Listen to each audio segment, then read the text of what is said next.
Hello, comment allez-vous? J'espère que vous allez bien. Content de vous retrouver et j'espère que avec tout ce qui se passe dans le monde, notre foi est assez forte et n'oublions pas que c'est Dieu qui nous fortifie et toute la gloire doit lui revenir. Vous avez promis une étude, ça fait quand même quelques mois de cela, concernant le prophète Élie.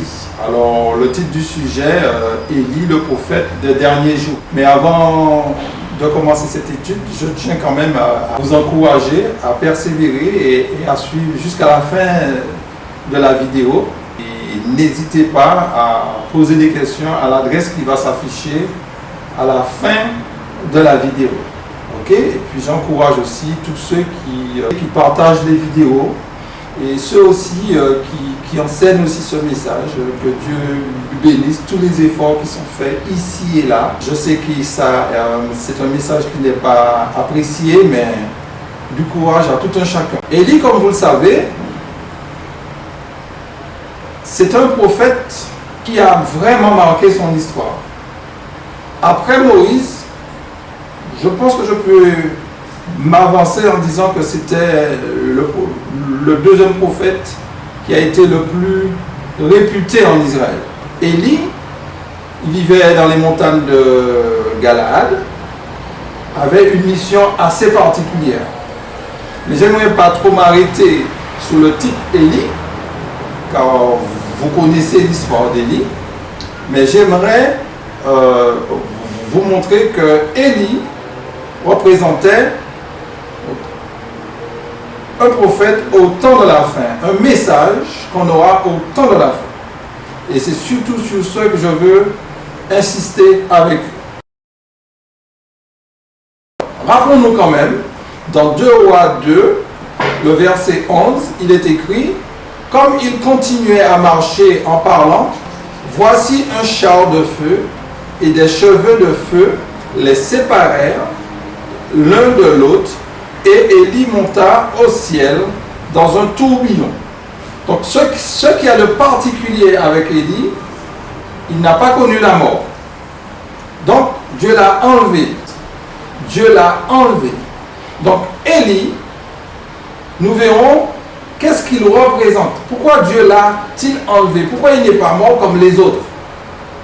Pourquoi Dieu l'a-t-il enlevé? Dans Prophète et Rois, le chapitre 17, la page 170, il est dit ce qui suit. Élie est un type des saints qui vivront à la seconde venue du Christ et seront changés en un instant, en un clin d'œil, à la dernière trompette, sans connaître la mort. C'est comme représentant de ceux qui seront enlevés au dernier jour. Donc c'est clair. Élie n'a pas été enlevé comme cela. Élie représentait une classe de personnes qui n'allaient pas expérimenter la mort. Et comme nous allons voir, l'Élie que nous allons parler, ce message-là, ceux qui vont accepter ce message-là, au temps de la fin, auront le privilège, n'est-ce pas,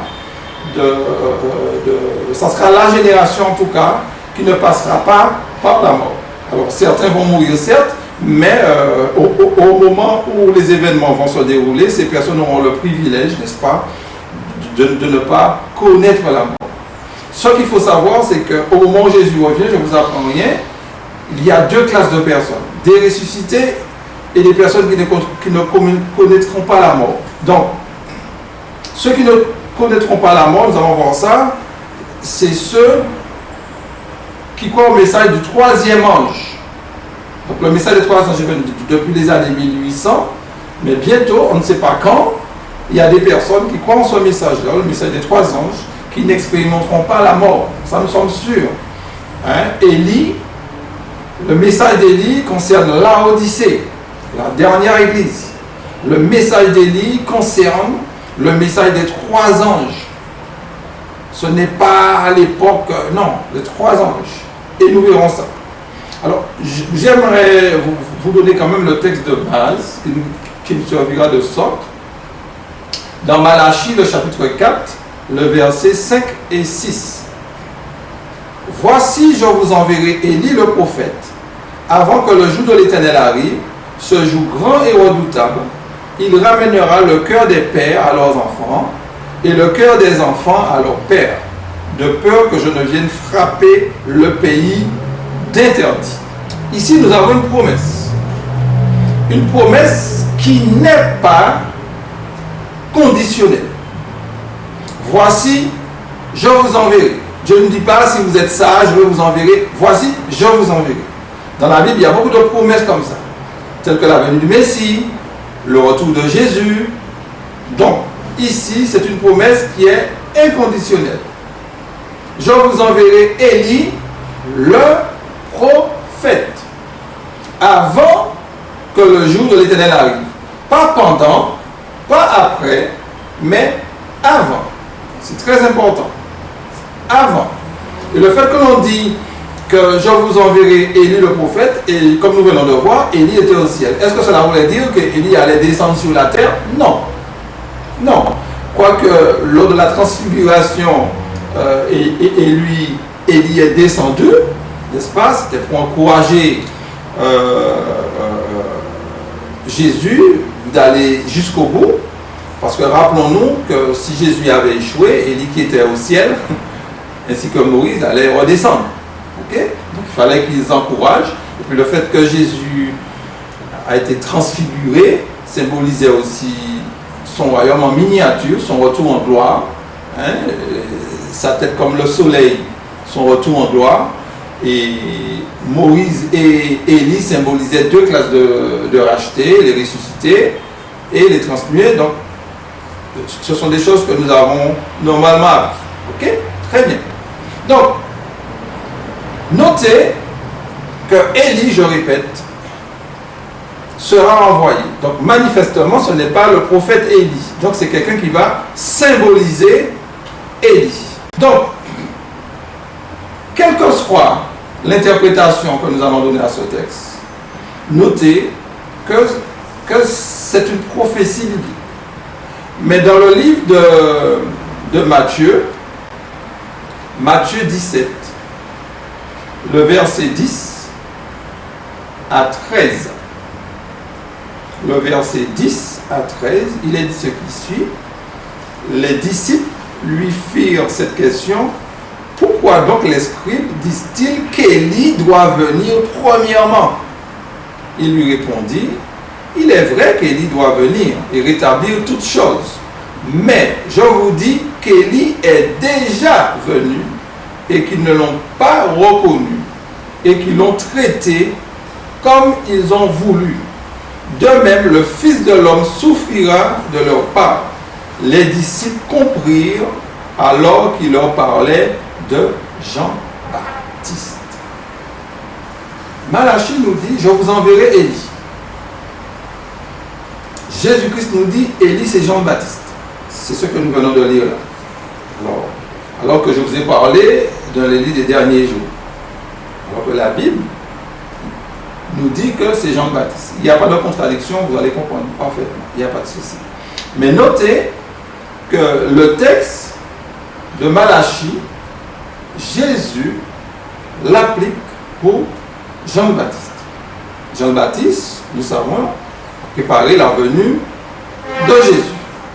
Il a préparé la venue de Jésus et la venue du Messie. Nous connaissons son histoire. Mais nous allons lire un extrait, Message choisi, le volume 1, la page 482, le chapitre 65.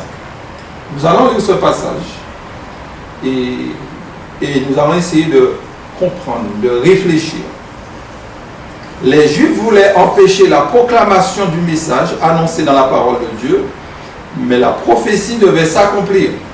Le Seigneur a dit: je vous enverrai Élie le prophète avant que le jour de l'Éternel arrive, ce jour grand et redoutable. Malachie 4, le verset 5. Quelqu'un doit venir dans l'esprit et la puissance d'Élie. Quand il paraîtra, il s'en trouvera qui lui diront: tu as trop de zèle, tu n'interprètes pas convenablement les Écritures, laisse-moi te dire comment tu dois prêcher ton message. Beaucoup de choses qui ont été dites là. D'abord, On nous parle des Juifs. On nous parle des Juifs, on va laisser ça de côté. Mais ce qui va nous intéresser, c'est le texte de Malachie que la servante du Seigneur prend. Et regardez son commentaire. Quelqu'un doit venir. C'est au futur. Il ne dit pas quelqu'un est déjà venu. Elle ne dit pas que c'est Jean-Baptiste. Alors que c'est le même esprit qui était sur Jésus, c'est le même esprit qui a animé la servante du Seigneur. Quelqu'un doit venir. Ce qui veut dire que le texte de Malachie a plusieurs applications, manifestement. A plusieurs applications. Mais les applications doivent être données par Dieu. Personne ne peut dire, voilà l'application. Non. Là, je vous montre une seconde application. Je vous ai donné un texte qui le prouve. Okay? Je vous ai donné message choisi. Donc, il est dit, quelqu'un doit venir dans l'esprit et la puissance d'Élie. Donc, ce n'est pas Élie, le Tishbite. Donc, c'est avec l'esprit qui animait Élie. Quel esprit qui animait Élie? L'esprit de Dieu. Ok? Donc, Élie doit venir avec la puissance d'Élie, l'esprit et la puissance d'Élie. Quand il paraîtra, il s'en trouvera qui lui diront: tu as trop de zèle. Tu n'interprètes pas convenablement les Écritures. Le fait de dire à quelqu'un tu as trop de zèle, cela voudrait dire que cette personne aura une œuvre à faire, une mission. Et on vouloir un peu régenter son œuvre, on vouloir lui dire arrête, arrête. Donc tu as trop de zèle, tu n'interprètes pas convenablement les Écritures, ce qui veut dire que cette personne devra interpréter les Écritures. Laisse-moi te dire comment tu dois prêcher ton message, qui veut dire que l'opposition dira laisse-moi te dire comment tu dois prêcher ton message, comme dit le texte. Ce qui veut dire, mes amis, que Élie sera dénoncé comme un faux. Le message d'Élie sera dénoncé comme un faux. Ok? Comme à l'époque, certains disaient qu'Élie était en train de troubler le peuple. Élie, tu troubles le peuple. Donc, Malachie, le chapitre 4,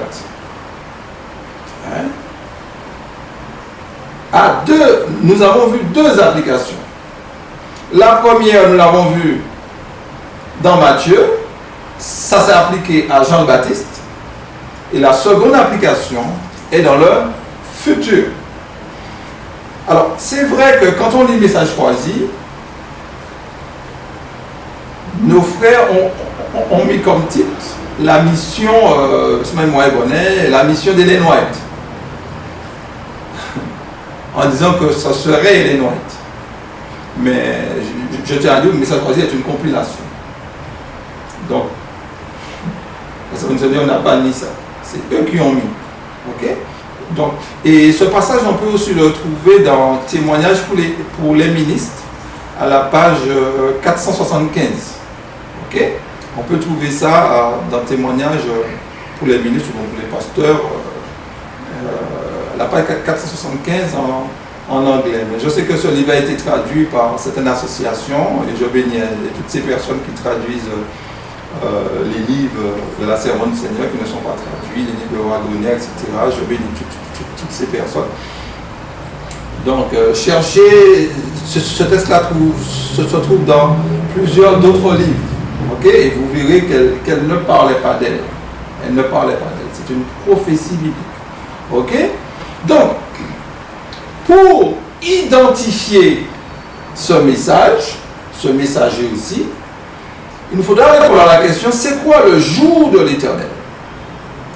Le jour de l'Éternel, d'une manière générale, nous disons que c'est le retour de Jésus. Au moment où Jésus revient en gloire, et nous n'avons pas tort. Puisque quand Jésus revient, ça sera son jour. Les méchants vont dire aux montagnes, tomber sur nous, etc. Mais on verra que le jour de l'Éternel n'est pas seulement son retour en gloire. On verra que le jour de l'Éternel, c'est aussi une série de choses, une série d'événements. C'est ce que je vais vous montrer. Cette série d'événements trouvera son apogée au retour du Christ. Okay? C'est un laps de temps. Donc nous allons, encore une fois, chercher l'explication de l'expression le jour de l'Éternel. Le jour de l'Éternel, c'est quoi? Donc, dans le livre de Joël, Joël le chapitre 2, à partir du premier verset, ok? 1 à 11. Sonnez de la trompette en Sion, faites-la retentir sur ma montagne sainte, que tous les habitants du pays tremblent, car le jour de l'Éternel vient, car il est proche. Arrêtons-nous là. Sonnez de la trompette. Où ça? Pas dans le monde, mais en Sion. Sion. Sion, comme vous le savez, se trouve dans le sud d'Israël, à Jérusalem. Et c'est où était érigé aussi le temple, le palais du roi, etc. Vous savez ça, je ne vous apprends rien. Donc, sonner de la trompette, c'était sur une montagne. Sur une montagne. Sonner de la trompette en Sion, faites-la retentir sur toute ma montagne sainte. Donc c'est un message, la trompette c'est un message destiné à Sion, à l'église. N'oubliez pas ça. C'est un message, non pas pour les gens du monde, mais qui est destiné d'abord à Sion.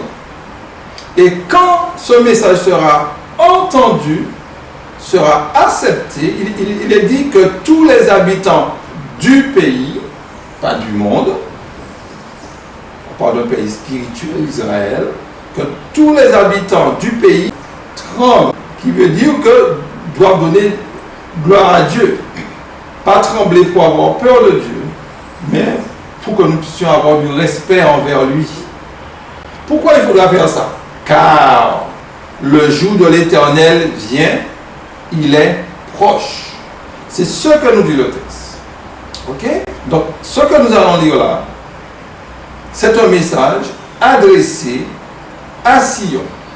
Donc, Sion doit faire quoi? Tendre l'oreille.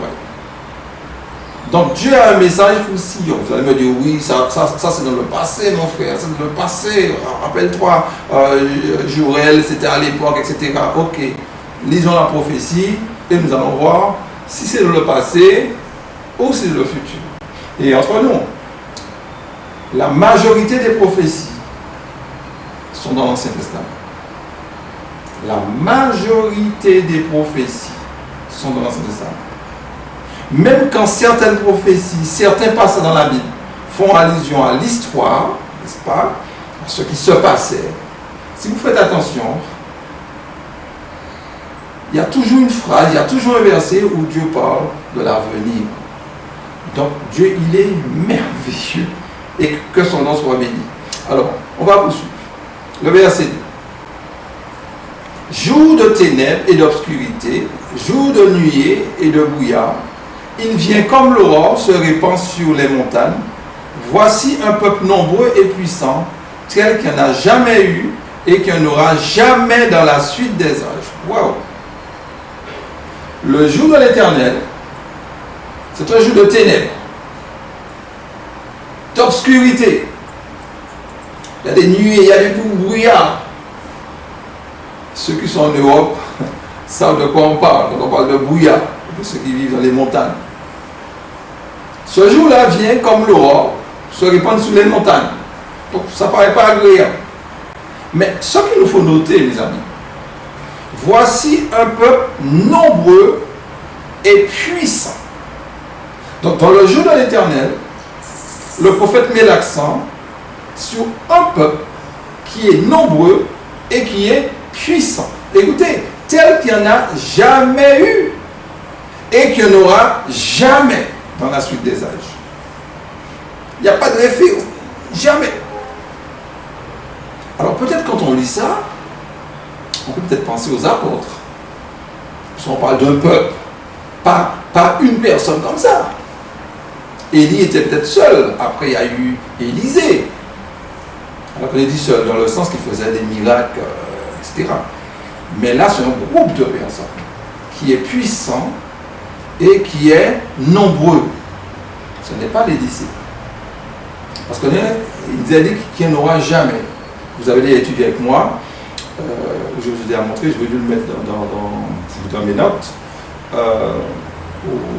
Le peuple de la fin aura plus de puissance que les apôtres. L'œuvre se terminera avec plus de puissance qu'à l'époque des apôtres. Donc, ce chapitre-là, mes amis, est dans le futur. Ce n'est pas l'histoire qui est là, même si c'est dans le livre de Joël. Donc, dans le jour de l'Éternel, résumons le verset 2, on parle d'un peuple nombreux, on parle d'un peuple puissant, tel qu'il n'y en a jamais eu. Et tel qu'il n'y en aura jamais. Jamais. Donc c'est le futur, mes amis. Donc c'est un message qui est adressé à vous et moi, à l'Église. Je ne parle pas ceux qui pensent l'Église n'est pas la Odyssée. Je parle à ceux qui sont dans la Odyssée. Ce message, c'est pour nous. Ok? Et le verset 3, devant lui est un feu dévorant et derrière lui une flamme brûlante. Le pays était auparavant comme un jardin d'Éden et depuis c'est un désert affreux. Rien ne lui échappe. Le verset 4, 5, etc. À les voir, on dirait des chevaux et ils courent comme des cavaliers. À les entendre, on dirait un bruit de char sur le sommet des montagnes où ils bondissent. On dirait un pétillement de la flamme du feu. Comme elle consume le chaume, c'est comme une armée puissante qui se prépare au combat. Devant eux, les peuples tremblent, tous les visages pâlissent. Ah, il y a beaucoup de choses qui ont été dites là, les amis. On ne peut pas passer sous silence ces versets. Devant lui, devant qui? Devant ce peuple. Puissant et nombreux. Qu'est-ce qu'on trouve? Un feu dévorant. On parle du jour de l'Éternel, les amis. Notez qu'on ne parle pas du retour de Jésus là. On parle du jour de l'Éternel. Et quand je lis les versets, je ne vois pas le retour de Jésus. Donc le jour de l'Éternel n'est pas seulement le retour de Jésus. Ok? Donc devant ce peuple, l'inspiration nous dit, on parle d'un feu dévorant. Et derrière ce peuple, on parle d'une flamme brûlante. Ce qui veut dire que ce peuple sera protégé. Ce peuple sera à l'abri. Le pays était auparavant comme un jardin d'Éden et depuis c'est un désert affreux. Qui veut dire que partout ils vont passer, ils vont faire des dégâts. Mais quand on dit désert affreux, peut-être une autre fois on va revenir dessus, mais ça ne veut pas dire qu'ils vont tout écraser, mais qui veut dire que, comment dire, ils auront l'autorité sur tout. Vous vous rappelez l'ange d'Apocalypse 18 avec une grande autorité? C'est ça. Allez voir verset 4. On dirait des chevaux. Qui veut dire?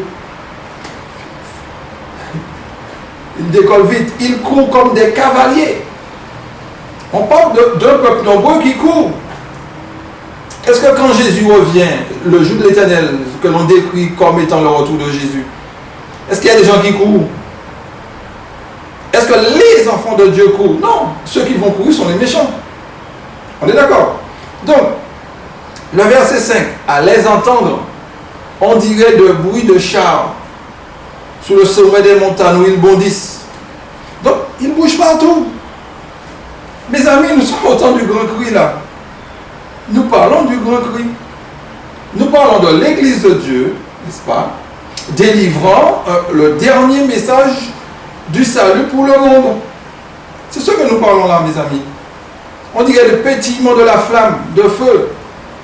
Quand elle consume le chaume, c'est comme une armée puissante qui se prépare au combat. Quel combat? Quel combat qui attend l'Église, mes amis? Le nouvel ordre mondial. L'image de la bête. Le nouvel ordre mondial. Ce n'est pas le moment où nous allons fuir dans les montagnes. Certaines personnes ont pris certains passages et essaient de l'interpréter. Mais lors du nouvel ordre mondial, il nous faudra être au milieu des gens pour leur dire de ne pas prendre l'image de la bête. Et Dieu nous garantit, il sera notre protecteur. Il sera notre protecteur. Comme je le dis toujours, et je vais encore répéter chaque fois que je pourrai prendre la parole, notre Église doit traverser deux périodes. La première période, nous sommes en train de la vivre. Une période où l'on parle de la laïcité, de démocratie, tout ce que vous voulez. Mais bientôt, nous allons traverser une autre période Ça ne sera plus la 5e République, ça sera une autre république. Ça sera la dictature, nouvelle ordre mondial.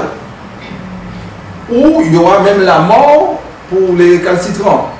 Donc c'est pour nous montrer que Dieu a tout prévu, mes amis. C'est un message pour Sion, pour l'Église. Donc pourquoi avons-nous peur de nouvelle ordre mondiale? Il y a une crise sanitaire, on fait plein de débats stériles autour d'une crise sanitaire. On fait de cela un enjeu spirituel. La crise dont parle la Bible, c'est celle-là, l'image de la bête, pas une crise sanitaire. Ça ne veut pas dire qu'on ne peut pas prendre position, on peut pas, je ne parle pas du contenu, s'il faut prendre, c'est pas ça le débat. Mais pour nous montrer que le défi que l'Église devra faire face, c'est prêcher l'Évangile dans une période de trouble, dans une période de dictature. Mais nous serons remplis de la puissance du Saint-Esprit. Et c'est ce qui va nous qualifier pour remplir notre mission. Et le verset 6, que je ne peux pas passer sous silence, devant eux, les peuples font quoi? Tremblent. Tous les visages pâlissent. Donc vous avez ici deux camps. Devant eux, vous avez les enfants de Dieu. Et face aux enfants de Dieu, vous avez les peuples qui tremblent. Alors qui est-ce qui doit trembler? Nous ou bien les peuples? Nous voyons que c'est les peuples qui vont trembler. Alors pourquoi avons-nous peur de nouvelle ère mondiale? Certains, non mes amis, non mes amis, arrêtons-nous sur ce que dit la Bible. Ne nous laissons pas avoir par nos émotions. Restons sur la Bible. Et même si nous ne voyons pas ce qui était écrit se réaliser, attendons patiemment. Le monde change en un clin d'œil, mes amis. Change en un clin d'œil. Regardez ce qui se passe maintenant en Ukraine, etc. On est tous inquiets. Ok? Donc, peut-être au moment où la vidéo va sortir, peut-être que ça va se calmer. Peut-être au moment où la vidéo va sortir, il y aura peut-être, ça va exploser, je ne sais pas.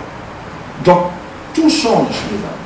Mais n'oublions pas, concernant notre Église, le danger, ce n'est pas une guerre avec l'Ukraine, ce n'est pas une guerre, je ne sais pas quoi, ça sera, quoi qu'une guerre, on va parler bientôt, Jérusalem, mais le danger sera le moment opportun, l'image de la bête. Je dis bien l'image de la bête. Ok? Alors, concernant la guerre, il y aura une guerre, c'est vrai. Je vous demande de regarder la vidéo sur la guerre à Jérusalem. Parce qu'il y a une guerre qu'on ne parle pas qui se fera. Une guerre qui sera mondiale. Regardez cette vidéo pour ceux qui ne l'ont pas encore vue. Ok. Nous allons lire maintenant le verset 7. Ils s'élancent comme des guerriers. Ils escaladent les murs comme des gens de guerre. Chacun va son chemin sans s'écarter de sa route. Ils ne se pressent point les uns les autres. Chacun garde son rang. Ils se précipitent au travers des traits sans arrêter leur marche. Ils se répandent dans la ville, courent sur les murailles, montent sur les maisons, entrent par les fenêtres comme un voleur. Devant eux, la terre tremble, les cieux sont ébranlés, le soleil et la lune s'obscurcissent, et les étoiles retirent leur éclat. Ça n'a pas besoin de commentaire, parce qu'on a déjà vu la base. Ils sont comme des guerriers, ils escaladent les murs. C'est quoi un mur? C'est un obstacle. Qui veut dire que lors du grand cri, mes amis, avec Dieu, il n'y aura pas d'obstacle. Même si on ne pourra ni acheter ni vendre, on n'aura pas besoin des transports des gens de Babylone. On n'aura pas besoin des transports des nations. Vous vous rappelez Philippe? Comment l'Esprit de Dieu transportait Philippe? C'est ce qui va se passer. Ils ne se pressent point, verset 8, les uns les autres, qui veut dire que ça sera, lors du grand cri, il y aura beaucoup de discipline. Beaucoup de discipline, comme une armée. Beaucoup d'entre nous, nous avons fait le service militaire, nous savons comment ça se passe. Comme une armée. Chacun garde son rang. Ils se précipitent au travers des traits sans arrêter leur marche. Vous avez vu le dynamisme. Ils se répandent dans la ville, courent sur les murailles, montent sur les maisons, par les fenêtres, comme un voleur. Ce qui veut dire que même les maisons qui seront fermées, nous allons pouvoir pénétrer dans ces maisons-là, pour pouvoir prêcher l'évangile. Même dans les prisons, on pourra y aller. Même dans les prisons, on pourra y aller, mes amis. Nous sommes dans le grand cri, mes amis. Et même la nature, la terre va s'associer devant eux. La terre fait quoi? Tremble. La terre fait quoi, je dis? Tremble. Les cieux sont quoi? Ébranlés. Même le soleil et la lune. C'est pour donner aux habitants de la terre un dernier avertissement. Vous vous rappelez quand Jésus est mort, le soleil a refusé d'éclairer. Donc lors du dernier avertissement, le soleil aussi va s'associer. Le soleil va s'associer. Comme je le dis toujours, de même que l'on distingue le jour et la nuit, quand l'avertissement final sera prêché, personne ne pourra passer à côté. Personne ne pourra passer à côté, mes amis. C'est ce que fera le message des trois anges. Craignez Dieu de l'unique gloire, car l'heure de son jugement est venue. Quel jugement? Le jugement des vivants. Ok? Sans quoi? Parce que tous ceux qui vont prendre l'image de la bête vont recevoir les fléaux. Et les fléaux font partie du jugement des vivants. Dieu va frapper les vivants à travers les 7 fléaux. Et ceux qui resteront debout vont périr lors du retour de Jésus. Donc, le verset 11, l'Éternel fait entendre sa voix devant son armée, car son camp est immense et l'exécuteur de sa parole est puissant. Car le jour de l'Éternel est grand, il est terrible, qui pourra le soutenir? Remarquez, ce jour-là, Joël nous dit, ce jour-là est quoi? Grand et terrible, qui pourra le soutenir? Grand pour les enfants de Dieu. Terrible ou bien redoutable, tout dépend des traductions. Terrible pour les méchants. Qui pourra les soutenir? Les élus de Dieu. Sauf les élus de Dieu pourront traverser ce moment. Donc, Élie doit venir avant le jour de l'Éternel. Non pas avant son retour seulement, mais avant le grand cri. Et s'il doit venir avant le grand cri,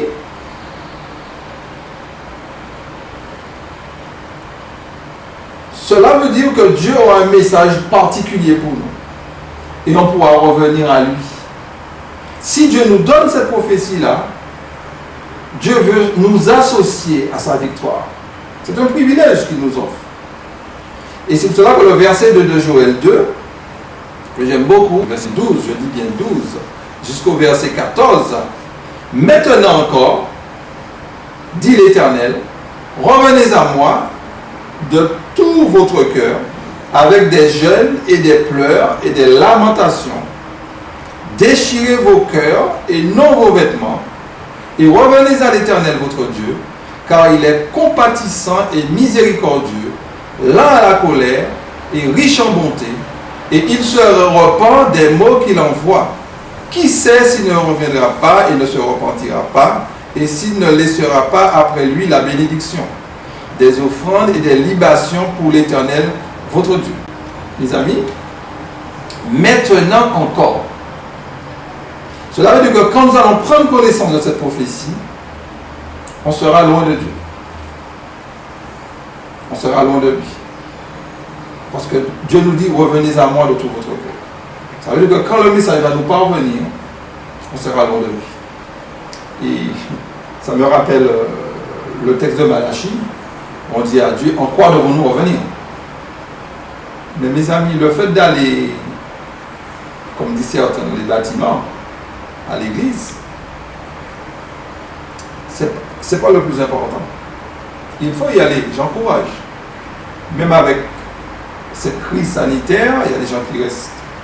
Il faut y aller. Il faut chanter un cantique en l'honneur de l'Éternel. Et puis, il faut encourager parce qu'il y a des gens du monde qui viennent louer Dieu, qui sont inquiets. Donc il faut qu'on soit là pour pouvoir les supporter, certes. Mais maintenant encore, quand nous allons entendre ce message-là, Dieu va nous adresser aussi un message de réveil, de réforme, comme Élie a eu. J'ai revenu ça tout à l'heure. Maintenant encore, revenez à qui? À moi, qui veut dire à Jésus, mes amis. Ce pronom-là, c'est s'adresse à Dieu, à Jésus, de tout votre cœur. Et quand nous allons revenir à lui, cela va produire des jeûnes, des pleurs et des lamentations. Il va venir, ne venez pas faire du cinéma, mais c'est quand nous allons revenir à lui, quand on sera touché. Parce que mes amis, quand vous voyez la situation de la Odyssée, la condition de la Odysséenne décrite dans Apocalypse 3 à partir du verset 14, quand vous prenez ce texte jusqu'au verset 22, quand vous prenez ces passages-là, vous verrez bien que l'église qui est décrite là n'est pas la même dans le livre de Joël. Donc, Dieu s'adresse à nous. Dieu connaît nos défauts. Il sait déjà que nous nous sommes éloignés de lui. Mais dans son amour, il vient vers nous. Alors, si Dieu manifeste de la miséricorde envers nous, manifestons aussi de la miséricorde l'un envers l'autre. On va développer ça. Et Dieu nous demande de déchirer vos cœurs et non vos vêtements. Donc Dieu, il est lent à la colère. Nous sommes dans le temps de grâce, mes amis. Nous sommes dans le temps de grâce. Et c'est pour cela qu'on doit profiter de ce temps de grâce pour nous mettre en règle avec Dieu. Alors, quand on dit nous mettre en règle avec Dieu, c'est pas pour avoir peur, je ne sais de quoi. Mes amis, Dieu nous aime. Que nous puissions nous repentir ou pas, Dieu nous aime. C'est parce qu'on a compris qu'il nous aime. C'est parce qu'on a compris qu'il a payé le prix pour nous. C'est parce qu'on a compris que notre justice vient de lui que nous allons nous donner notre cœur. Non pas par peur d'un châtiment. Non pas pour trembler. Non.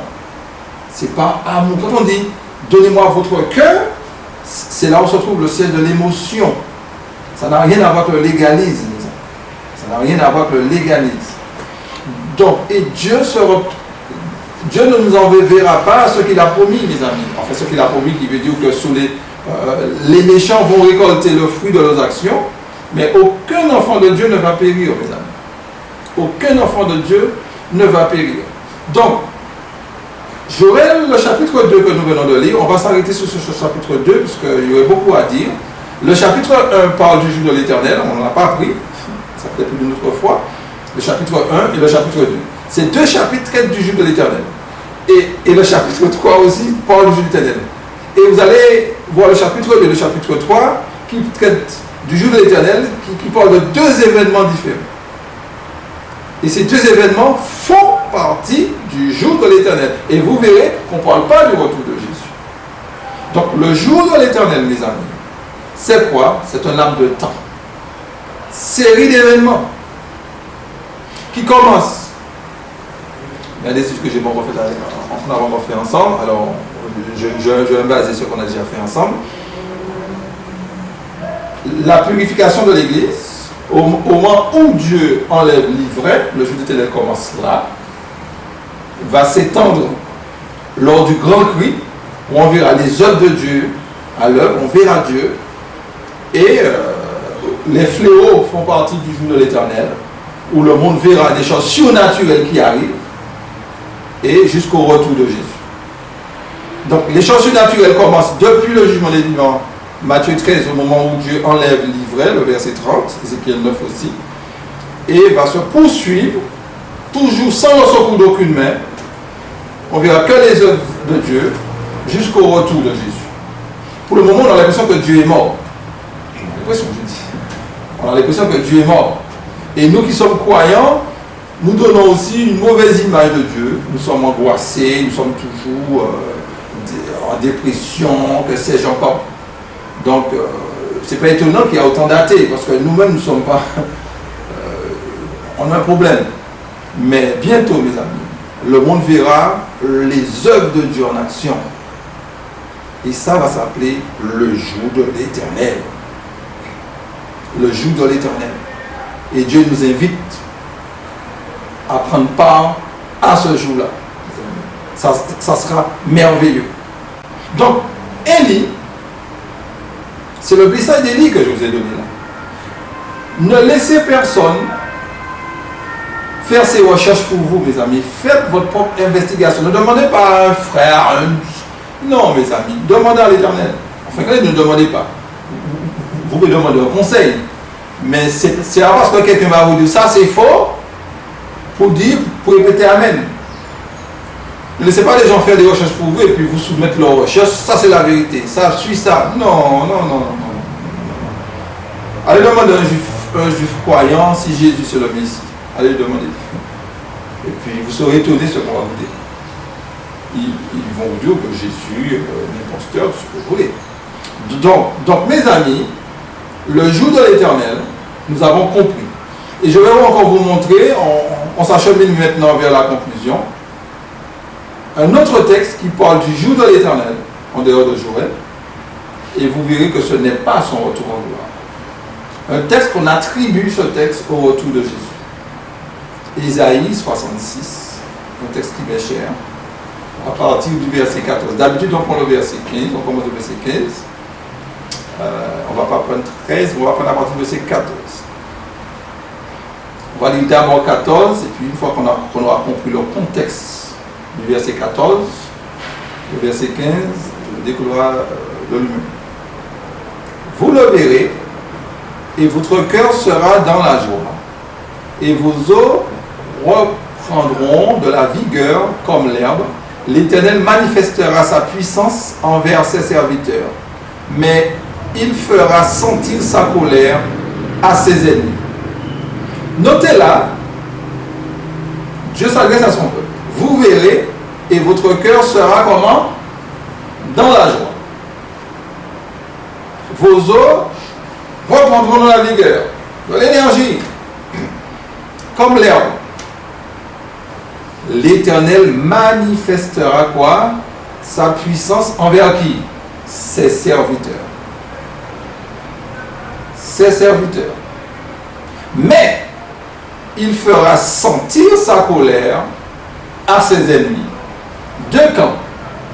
Maintenant, ces deux camps-là vont se retrouver quand l'Éternel va se manifester à partir du verset 15. Parce que d'habitude, on lit que le verset 15. Peut-être une autre fois, on va prendre depuis le verset 1 pour mieux comprendre. Le verset 15 nous dit, car voici, alors le car là, c'est par rapport à ce qui est dit plus haut. Dieu va manifester sa puissance pour ses serviteurs, il va châtier ses ennemis.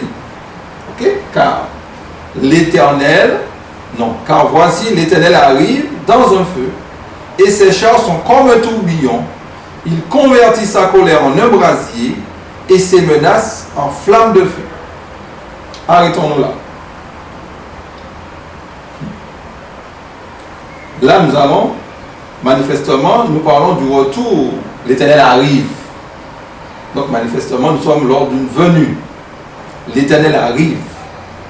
Et ses menaces en flammes de feu. Donc, il arrive. Verset 16. C'est par le feu que l'Éternel exerce ses jugements. C'est par son glaive qu'il châtie toute chair, et ceux que tuera l'Éternel seront en grand nombre. Donc notez, il est dit ici, c'est par le feu que l'Éternel exerce le jugement. Le feu symbolise, c'est quand on nettoie. Donc, ici nous sommes face à un jugement. Et le texte nous dit, c'est par son glaive qu'il châtie toute chair. Donc manifestement, ça concerne les méchants, décrié au verset 14 du chapitre 66. Et ceux que tuera l'Éternel seront en grand nombre.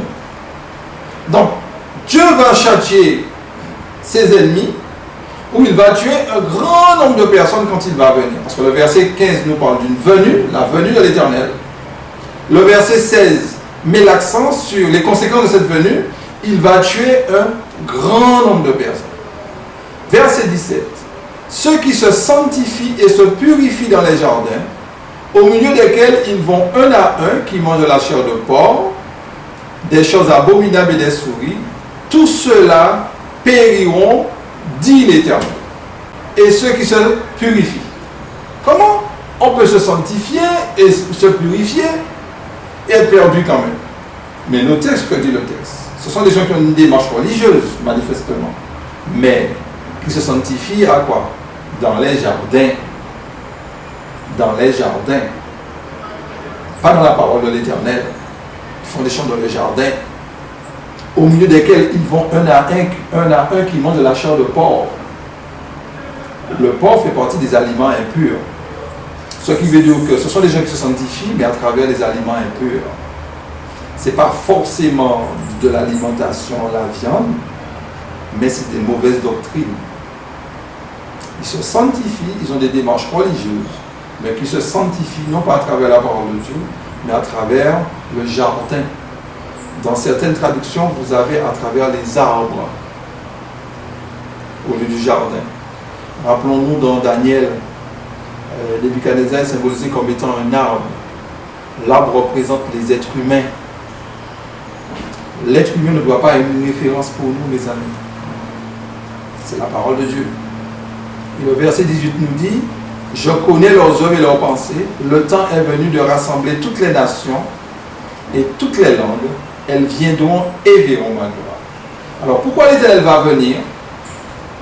Parce que le temps est venu de rassembler toutes les nations. Donc quand il vient, il y a des personnes qui ont des œuvres mauvaises, qui ont des pensées mauvaises. Ces personnes vont périr. Mais notez, ce sont des personnes qui ont une démarche, qui sont dans la religion, parce que ce sont des gens qui se sanctifient, qui se purifient. Donc, nous allons identifier ces personnes tout à l'heure.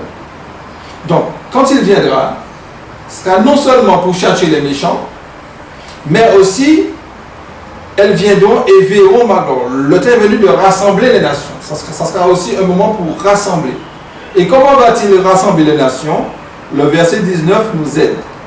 Le verset 19 nous dit: je mettrai un signe parmi elles, et j'enverrai leur échappée vers les nations, à Tarsis, à Pul et à Lude, qui tirent de l'arc, à Tubal et à Javan, aux îles lointaines qui n'ont jamais entendu parler de moi et qui n'ont pas vu ma gloire, et ils publieront ma gloire parmi les nations. Donc notez avec moi que Dieu mettra un signe parmi les nations, parmi elles au pluriel, parmi les nations. Donc les nations verront un signe. Quel signe que les nations vont voir? Les réchappés. Réchappés. Réchappés de quoi? Quand on parle de réchappés, ça veut dire qu'il y a eu un accident, il y a un cataclysme. Quel accident qu'il y a eu? Quel problème qu'il y a eu? L'Éternel arrive, il tue un grand nombre de personnes. Il ne dit pas, tu tue pas tout le monde. Donc le reste, il envoie le reste vers les nations. Donc notez, il y a ici deux moissons. Il y a une première moisson qui est faite, qui est effectuée, où Dieu va ôter l'ivraie, Dieu va ôter ceux qui mangent la chair de porc, qui veut dire qui suivent la parole des hommes, des théologiens, tout ça. Et ceux qui vont rester auront le privilège, n'est-ce pas, de s'adresser aux nations avec force et puissance. Donc le texte que nous avons lu dans le livre de Joël, à partir du premier verset, ce texte-là, ce peuple nombreux et puissant dont parle le verset 3 là, ce texte-là, on peut l'associer avec Ésaïe, le chapitre 66, à partir du verset 19. Réchappés, ce sont ces personnes-là qui iront dans les pays lointains, mes amis. Ce sont ces personnes-là. Donc, glorifions Dieu, mes amis.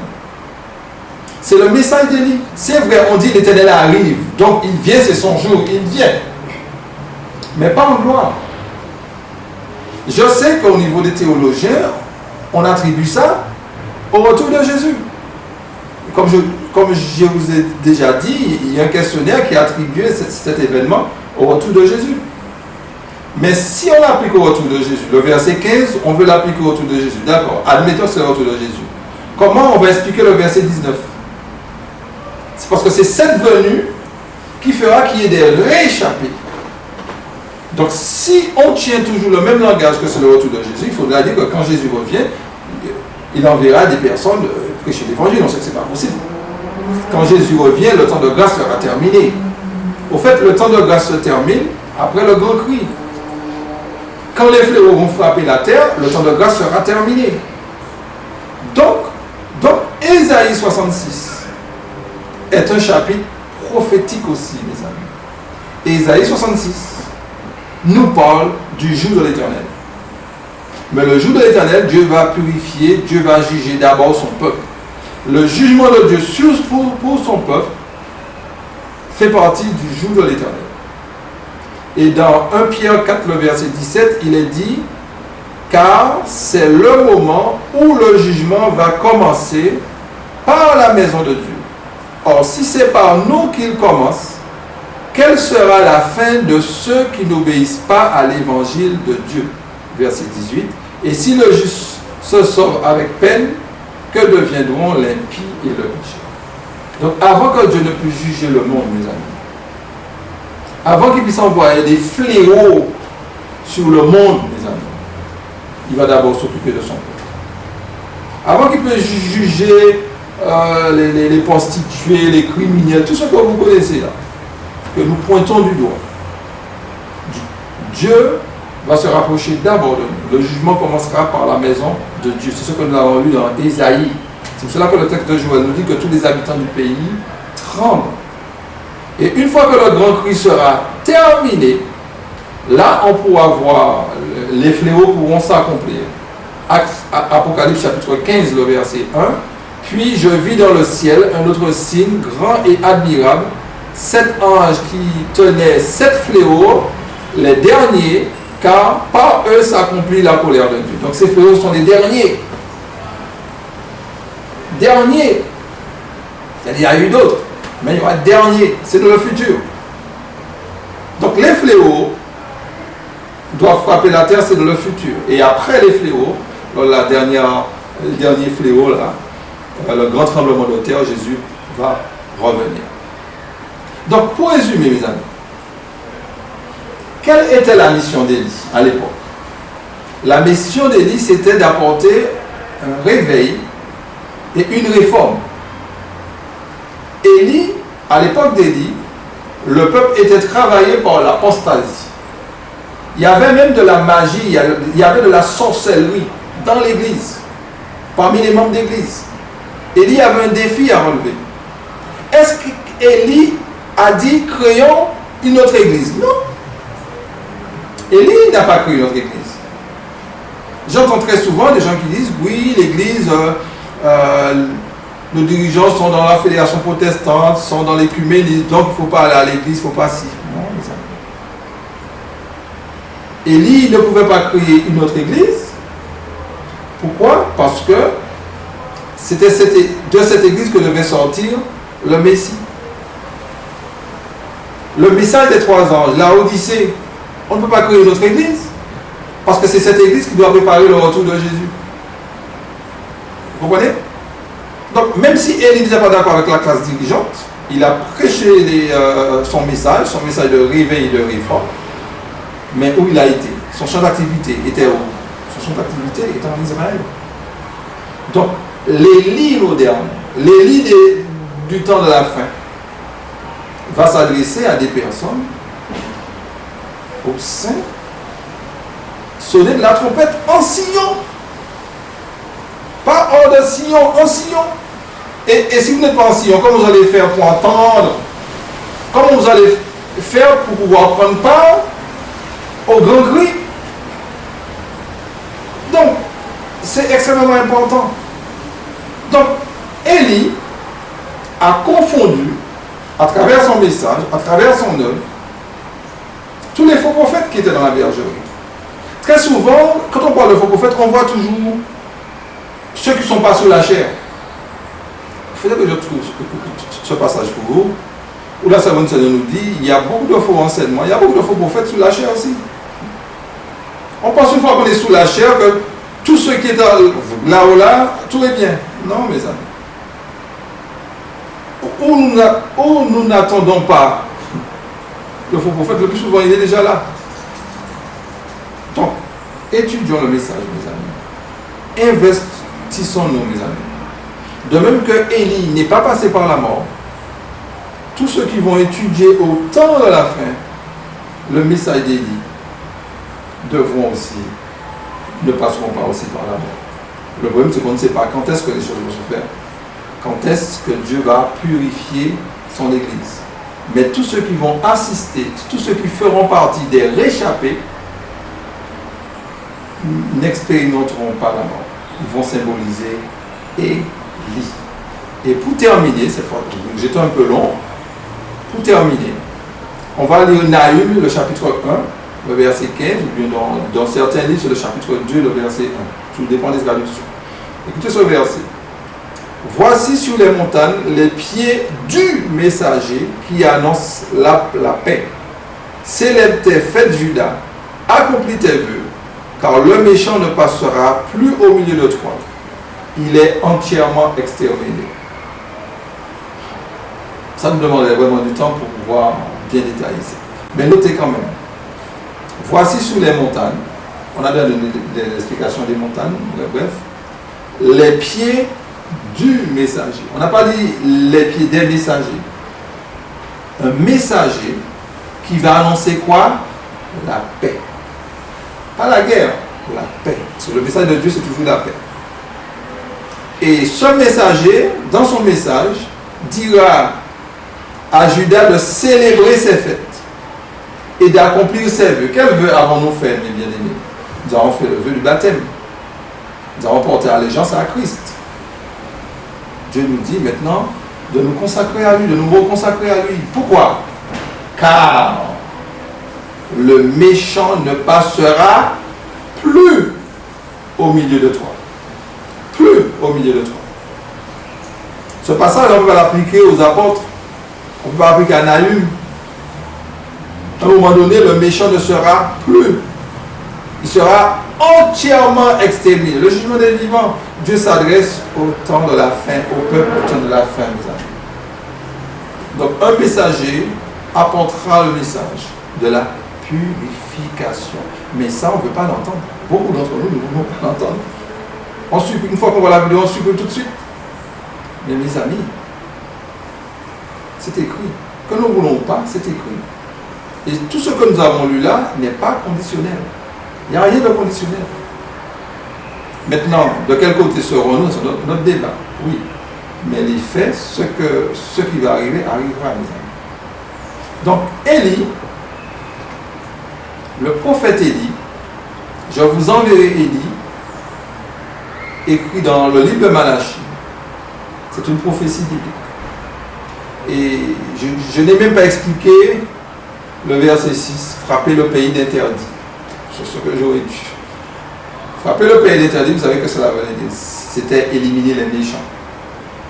Mais frapper le pays d'interdit, peut-être une autre fois on va revenir dessus, surtout le verset 6, parce que je l'ai bien interprété, c'est la purification. La purification de l'Église. Élie viendra avant la purification de l'Église. Donc le message d'Élie doit nous rassembler. Doit rassembler les frères, les sœurs, doit rassembler le fils et son père, etc.